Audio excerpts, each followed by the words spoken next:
Astaghfirullah. Bismillahirrahmanirrahim. Assalamualaikum warahmatullahi wabarakatuh. Alhamdulillah wassalatu wassalamu ala rasulillah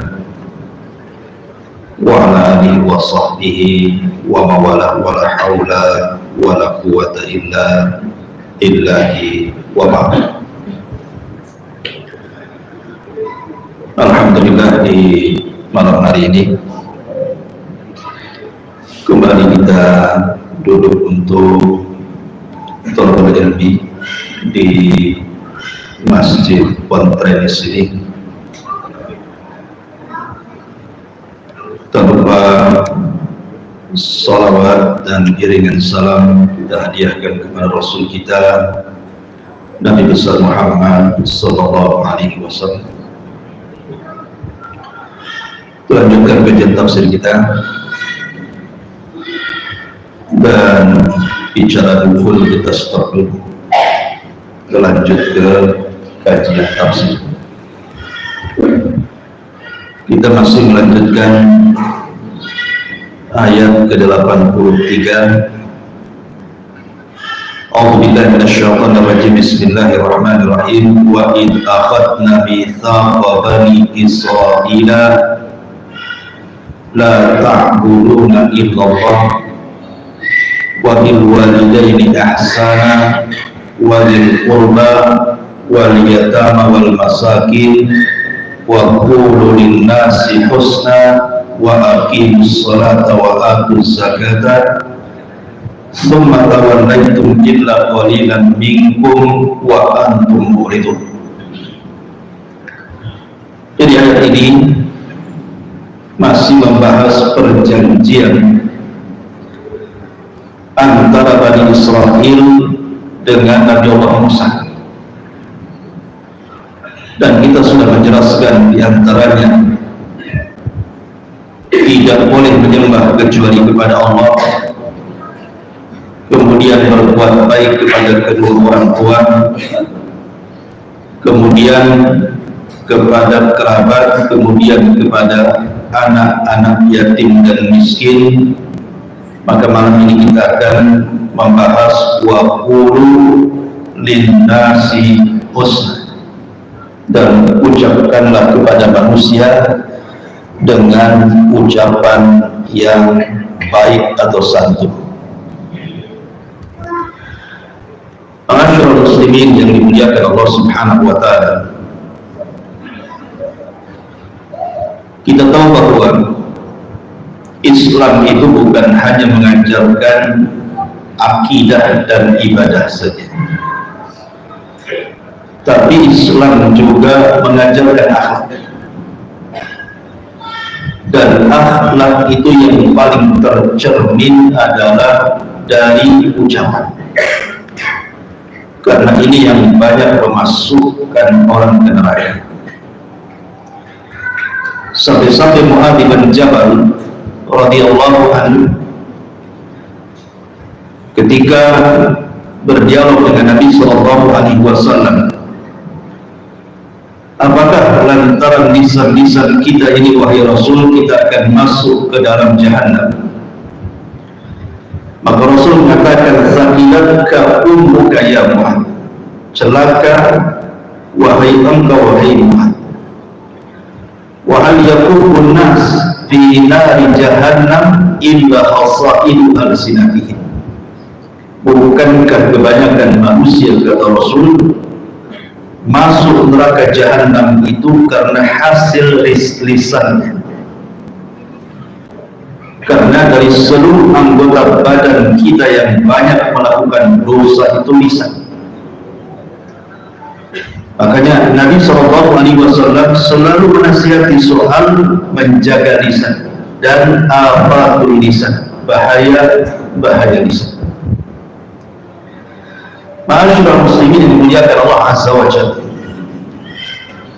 terkadang ucapan manusia karena lidah ini tak bertulang, terkadang tidak terkontrol sehingga menyakiti manusia.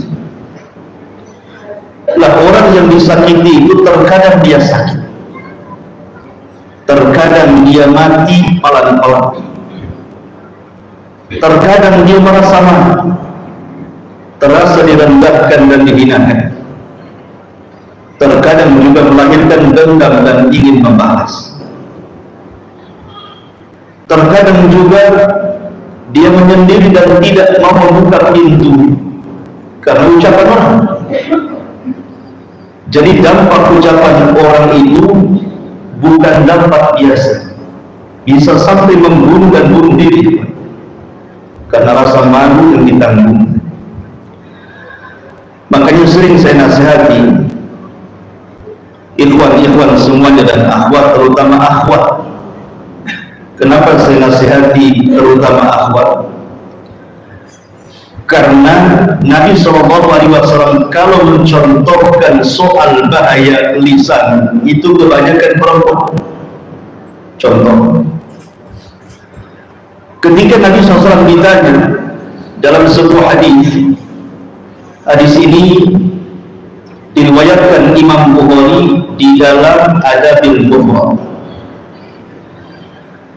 Seorang sahabat datang kepada Rasul, "Ya Rasulullah, inna fulanatan taqumul laila wa tasumun nahar wa tasaddaqat bi buduni amwaliha wa taf'al wa taf'al." Rasul, ada seorang ibu, seorang akhwat yang kalau malam tidak pernah meninggalkan qiyamul lail, yang kalau siang tidak pernah meninggalkan puasa sunnah. Tidak ada tempat yang harus disedekahkan kecuali dia bersedekah di situ, dan dia banyak melakukan kebaikan ini dan itu. Tapi kekurangannya satu, Rasul, walakin tu'dhi jiranaha bilisaniha. Tapi wanita ini suka menyakiti tetangganya dengan lisannya. Lisannya setajam silet katak. Jadi orang kalau ngomong itu nyelekit bahasa kita. Apa kata Nabi SAW? La khaira fiha, hiya min ahlin nar, hiya min ahlin nar. Wanita itu tidak ada kebaikannya, bahkan wanita itu layaknya masuk kepada penduduk neraka. Kemudian sahabat ini bertanya lagi, "Ya Rasulullah, inna fulanatan la tusalli illa al-maktubah wa la tasumu illa Ramadan wa la tatasaddaqat bi fuduli amwaliha wa la taf'al wa la taf'al." Rasul, wanita yang satu ini dia jarang sholat malam, jarang sholat sunnah tapi menjaga yang wajib, jarang puasa sunnah tapi dia jaga Ramadan. Dia tidak pernah bersedekah. Dia tidak seperti yang pertama banyak melakukan kebaikan ini dan itu. Walakin la tu'dhi jiranaha bilisannya, tapi dia betul-betul jaga lisannya. Maka Nabi SAW mengatakan, "Hiya min ahlil jannah." Wanita itu pasti masuk surga. Dia Rasul kalau bersabda ini mencontohkan wanita. Yang ditanyakan sahabat ini wanita, karena biasanya yang banyak bicara itu wanita. Kalau laki-laki banyak bicara dianggap emak-emak biasanya. Mulut emak-emak katanya. Kalau laki-laki banyak ngomong. Laki-laki itu jangan ngomong, main tampar aja. Ma'asyiral muslimin yang dimuliakan Allah Azza wa Jalla. Makanya saya nasihatkan kepada antum, kasihi manusia, sayangi manusia, obati luka manusia. Orang-orang yang kita sakiti dengan lisan kita itu, mereka sudah lelah, sudah capek.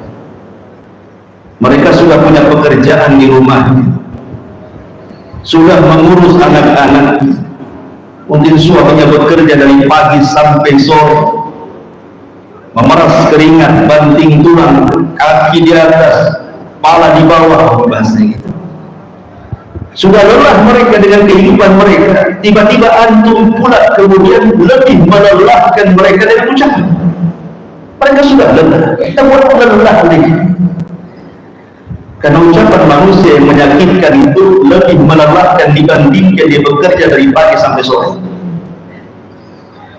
Kalau seandainya orang itu lelah karena kerja, minum jamu, diurut, tidur, pagi segar. Tapi kalau orang kemudian dicaci, dimaki, dihina, dihina, direndahkan, dilecehkan, itu sakitnya itu di sini, sakitnya itu di hati.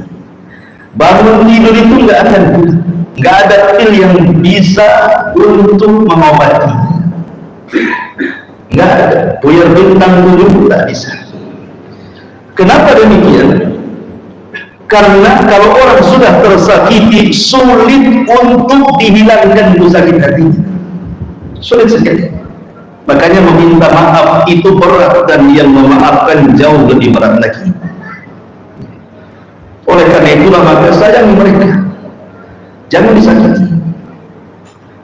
Dan amalan yang paling baik di dalam Islam itu adalah jabrul qulub. Antum tahu jabrul qulub? Mengobati orang yang sedang terluka. Itu seutama-utama amal. Kalau ada orang yang tersakiti kemudian luka hatinya, tersayat, tersobek, kemudian kita datang menghibur dia, memasukkan kesenangan ke dalam hatinya, minimalnya walaupun tidak hilang 100%, ringanlah sedikitlah beban dia. Kata Nabi SAW, tahukah kalian apa seafdal-afdal amal itu? Sahabat mengatakan Allah dan Rasulnya yang tahu. Maka Rasul mengatakan, sururun tudkhiluhu ala qalbin muslim, kebahagiaan yang engkau masukkan ke hati manusia, kebahagiaan yang engkau masukkan ke hati manusia. Dan orang yang mencontohkan dan yang pertama kali melakukan jabrul qulub, mengobati luka hati manusia karena sayatan ucapan orang, adalah Nabi SAW. Nabi itu orangnya suka senyum. Nabi itu bermuka masam cuma 1 kali seumur hidup. Ketika dia berdakwah menghadap para pembesar Quraisy, datang Abdullah ibn Umi Maktum. Rasul tidak suka dengan kehadirannya, makanya kemudian Allah Ta'ala abasa wa tawalla, dia berpaling dan bermasam muka. Itulah seumur hidup Rasul cuma 1 kali masam muka. Selebihnya Rasul itu tabassum, selalu tersenyum. Tabassumuka li akhika sadaqah, senyum kamu yang kau lemparkan kepada saudaramu itu sedekah. Kalau kita terbalik, lebih banyak masam mukanya dibandingkan senyumnya. Kenapa demikian? Tak tahu, mungkin sering makan asam, tak tahu juga. Ma'asyiral muslimin yang dimuliakan Allah Azza wa Jalla, ada 1 kisah yang menarik. Kisah ini diriwayatkan Imam Bukhari dari Anas ibn Malik radhiyallahu anhu. Kana rajulun min ahli al-badiyati ismuhu Zahir. Dari Anas bin Malik radhiyallahu anhu, ada seorang laki-laki dari penduduk Badui namanya Zahir. Zahir ini seorang budak. Dia sangat mencintai Nabi SAW. Suatu ketika Nabi SAW berkunjung ke tempat Zahir ini. Kemudian yahdilin Nabi SAW al-hadiyata minal badiyah. Maka Zahir itu memberikan hadiah kepada Rasul, hadiah dari desa, dari Badu.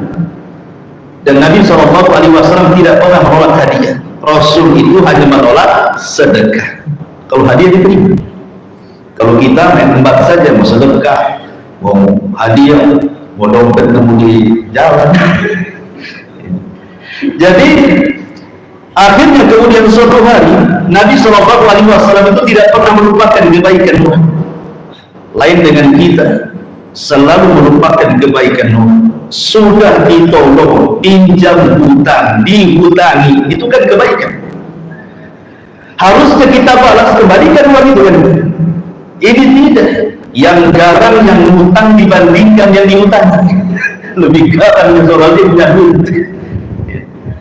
Jadi manusia yang paling tahu kebaikan orang itu adalah Nabi. Jangan pernah melupakan kebaikan manusia siapapun, apalagi dia seorang pendakwah agama yang sudah memberikan ilmu kepada anda. Doakan mereka. Ustaz-ustaz yang pernah mengajarkan ilmu kepada antum, kalau mereka masih hidup kita katakan hafizahumullah, semoga Allah menjaga mereka.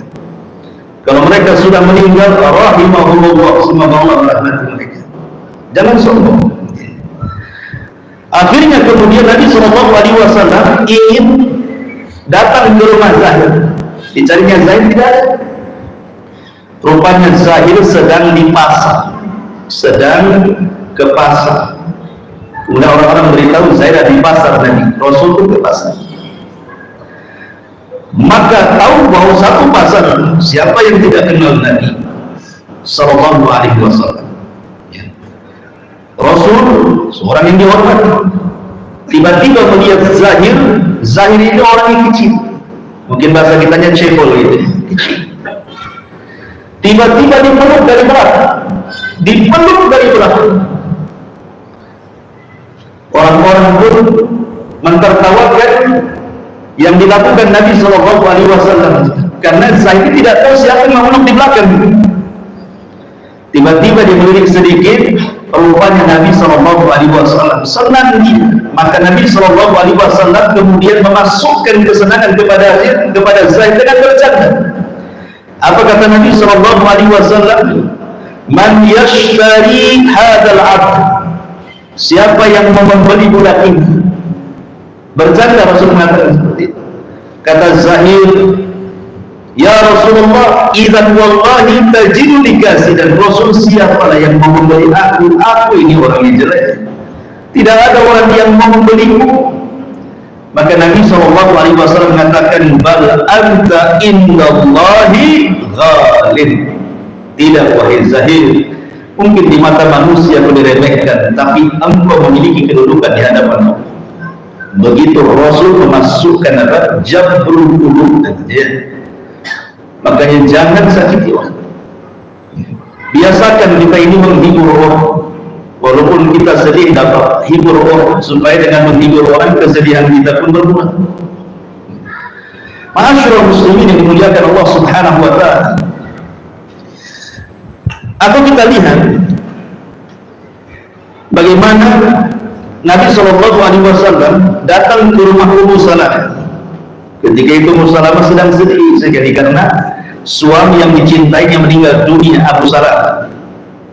Yang di dunia tidak ada manusia yang dicintai melebihi Abu Salamah, kata Ummu Salamah.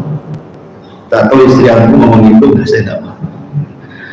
Tetapi Nabi SAW melihat kesedihan di mata Ummu Salamah, dia ingin menghibur dan mengatakan, ya Umma Salamah, quli Allahumma jurni fi musibati. Wahai Ummu Salamah, katakan, angkat kedua tanganmu kepada Allah, ya Allah, berikan pahala kepadaku atas musibah yang menimpa. Dihibur. Ya. Ini enggak datang ke orang yang sedang musibah pulang bawa berkat. Antum yang bawa berkat harusnya. Ma'asyiral muslimin yang dimuliakan Allah Subhanahu wa ta'ala. Oleh karena itulah maka istri Nabi SAW Khadijah terpengaruh dengan akhlak Rasul. Kurang apa Nabi SAW dicaci maki orang Quraisy, dikatakan pendusta, tukang sihir, macam-macam, sampai diboikot. Ketika pemboikotan Bani Hashim 3 tahun berturut-turut sampai orang kelaparan, sampai harta Khadijah habis untuk memberikan makan ke dalam pemboikotan itu. Setelah kemudian hilang pemboikotan 3 tahun, Khadijah yang sudah tua mencari Nabi SAW. Rupanya Rasul ada di Bukit Safa. Maka kemudian ketika Rasul berada di Bukit Safa itu, Khadijah langsung naik, kadang jatuh, kadang juga berjalan, bawa makan, bawa minum untuk suaminya tercinta Rasul SAW. Tiba-tiba Jibril turun dan mengatakan, ya Muhammad, sebentar lagi Khadijah akan datang. sampaikan salam dariku dan dari Allah. Tidak ada manusia yang mendapatkan salam dari Allah kecuali Khadijah. Sampaikan salamku dariku dan dari Allah. Aisyah dapat salam dari Jibril, tapi tidak dapat salam dari Allah. Katakan kepada Khadijah, wa basyirha bi baitin la qasaba fiha wa la nasab. Sampaikan juga kepada Khadijah, dia akan mendapatkan istana di surga, di dalamnya tidak ada kelelahan dan tidak ada kebisingan, karena dia tidak pernah membuat bising suaminya. Lain dengan istri antum, kok bising, ulang bising, pergi bising. Makanya Khadijah tidak pernah berbuat bising kepada suaminya. Allah berikan rumah yang tidak ada kebisingan dan tidak ada kelelahan, karena Khadijah tidak pernah membuat lelah suaminya. Kemudian Khadijah melihat raut muka yang Rasul yang lelah menanggung risalah Allah Azza wa Jalla. Sanulqi alayka qawlan tsaqila, yang menyampaikan risalah yang sakit, yang sangat berat. Di peluknya Rasul, kemudian Khadijah pun membisikkan di telinganya agar ingat akan nasihat Waraqah ibn Naufal,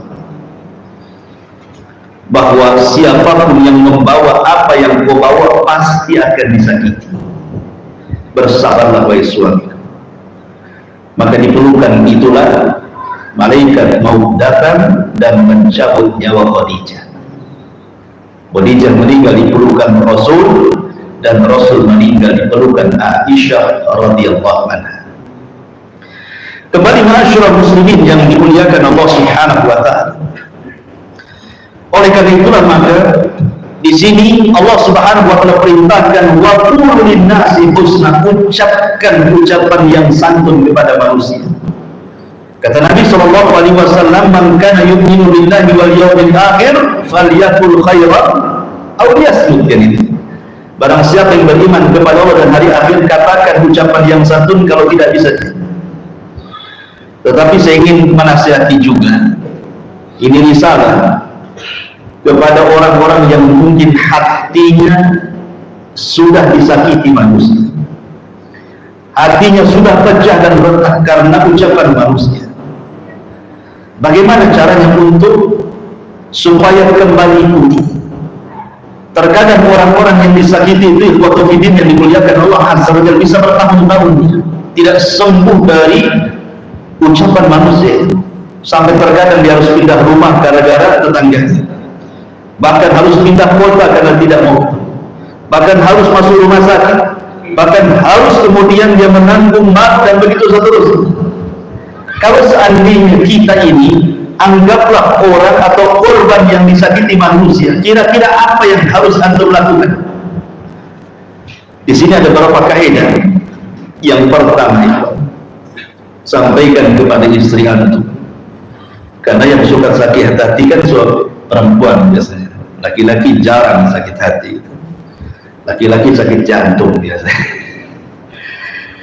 Jadi yang pertama, ini kaidah, campakkan ucapan manusia, biarkan manusia bicara, karena mereka tidak akan diam karena kita. Sejak diciptakan manusia yang namanya Adam dan Hawa, manusia itu sudah bicara. Bukan sekarang-sekarang saja bicara itu. Sejak zaman Adam manusia sudah bicara. Dan Allah ketika menciptakan manusia bisa bicara, bukan berarti kemudian orang itu diciptakan bisa bicara. Bicaranya itu untuk membicarakan kita semua. Tidak. Sekali-kali saja membicarakan kita, lebihnya membicarakan Allah. Mungkin lagi kesel aja dengan kita, dia bicara dengan kita kan. Tapi Allah tidak menciptakan dia bisa bicara untuk kita kan. Memang manusia sudah bicara. Maka jangan pernah kemudian menyetop manusia untuk diam karena kita. Manusia akan tetap bicara sampai kapanpun mereka akan bicara, karena manusia diciptakan untuk bicara masalahnya. Oleh karena itulah maka campakkan ucapan manusia, Jadilah, kata para ulama, nasihat yang baik, antum lihat matahari dan antum lihat awan yang hitam. Banyak orang yang mencela matahari kan? Banyak orang yang mencela panas sekali. Kapan hujannya? Banyak orang yang mencela panas. Tapi apakah gara-gara matahari dicela karena panasnya tiba-tiba matahari kemudian besoknya tidak terbit? Tetap terbit. Ada matahari, kalau bahasa Sundanya pundung gitu. Kalau bahasa sini? Pundung itu apa ya? Bahasa Sunda. Kalau bahasa kitanya apa ya? Kecewa gitu. Gara-gara ucapan orang nggak mau terbit lagi dia. Kalau bahasa kita nggak mau berkawan lagi gitu. Jadi aku ketika melihat awan kita, ada orang yang mencela hujan kan? Hujan saja nggak bisa caci maki hujan. Ada kok sebagian orang awam itu ya hujan pun dimaki.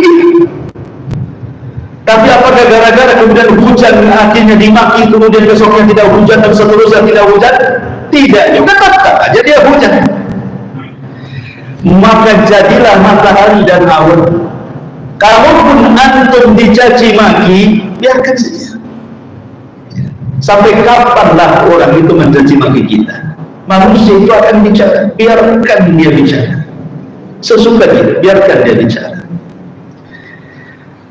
Ada satu kisah, memang kisah ini disebutkan di dalam riwayat, diperselisihkan oleh para ulama. Kisah ini lebih dekat ke lemah dibandingkan ke sahih.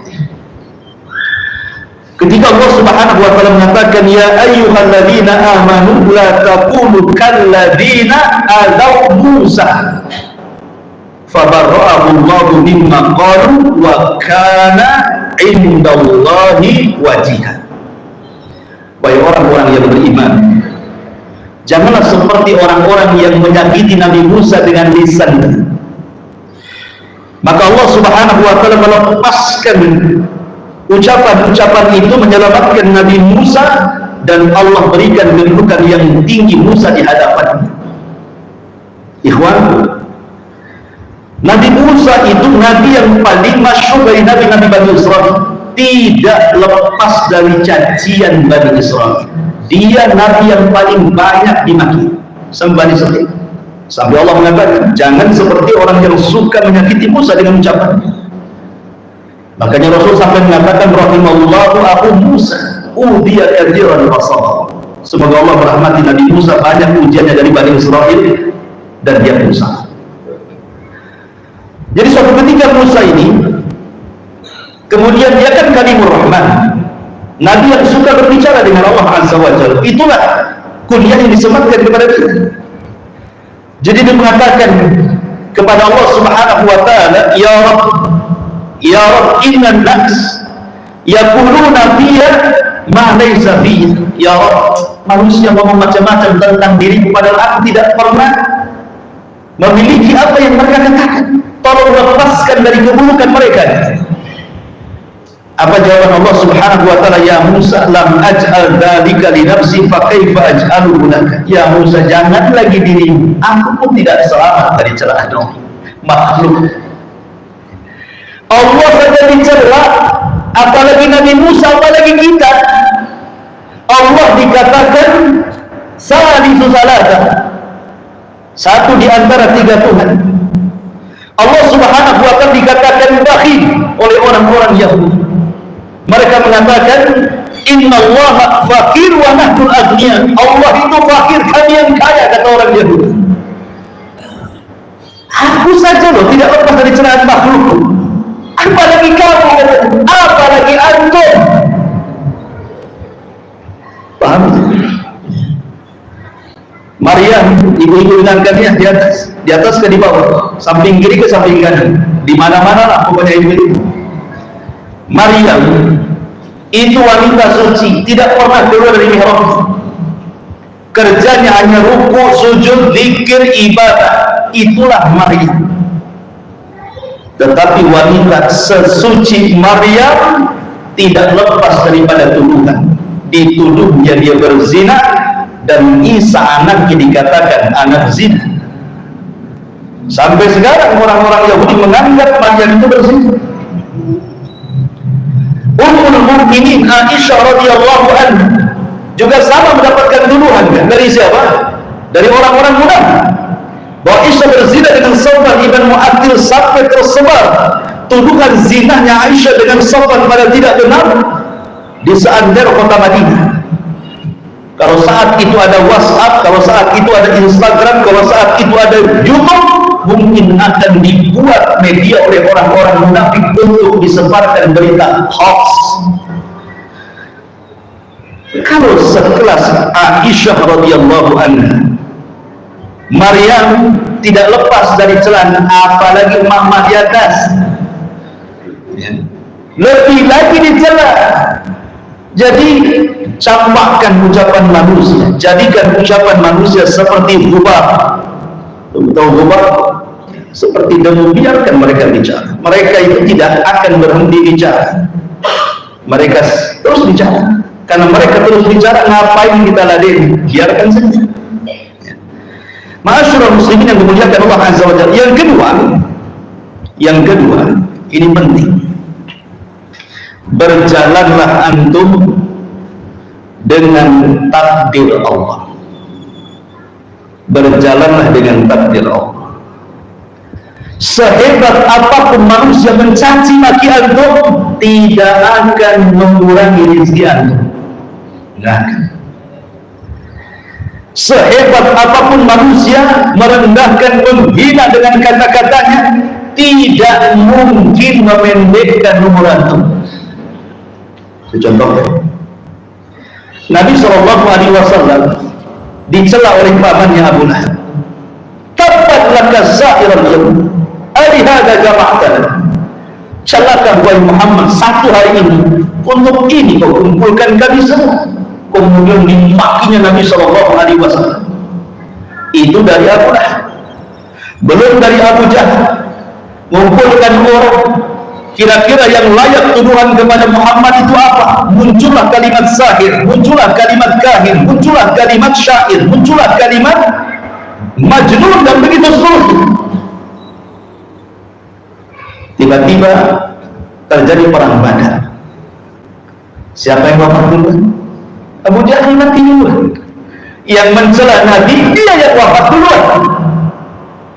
Abu Lahab mati duluan. Musuh-musuh Nabi yang mengatakan kau gila, kau tukang sihir, kau ini, mati semua di perang Badar. Rasul masih hidup. Jadi berjalan dengan takdir Allah Azza wa Jalla. Celaan manusia tidak mengurangi umur kita. Biarkan. Seserah ngomongin seserah. Dan juga tidak mungkin mereka mengambil rezeki kita. Karena biasanya orang yang mencela itu karena dia tidak punya yang kita miliki, makanya kita dicela. Kalau dia memiliki yang kita miliki, tentu tidak akan mencela karena buruk akhlak. Orang-orang yang mencela kita itu karena dia tidak memiliki apa yang kita miliki, makanya dicela kita ini. Nabi SAW dicaci maki oleh orang Mekah sampai hijrah ke Madinah. Belakangan dia yang membuka kota Mekah. Balik lagi kepada Nabi. Siapa lagi? Nabi Musa alaihi salatu wassalam terusir dari Mesir, kemudian sampai ke Madian, balik lagi dia ke Mesir dan membawa Bani Israil. Begitulah manusia itu, tidak lepas dari takdir. Dia ngomong begitu kepada kita, memang sudah takdirnya. Biarkan seperti itu dia ngomong, tidak perlu ditanggapi, mungkin takdirnya seperti itu. Kenapa Allah Subhanahu dalam Al-Quran mengatakan ketika bercerita tentang seburuk-buruk suara dalam surah Luqman, apa kata Allah? Inna ankarul aswat la sautul hamid.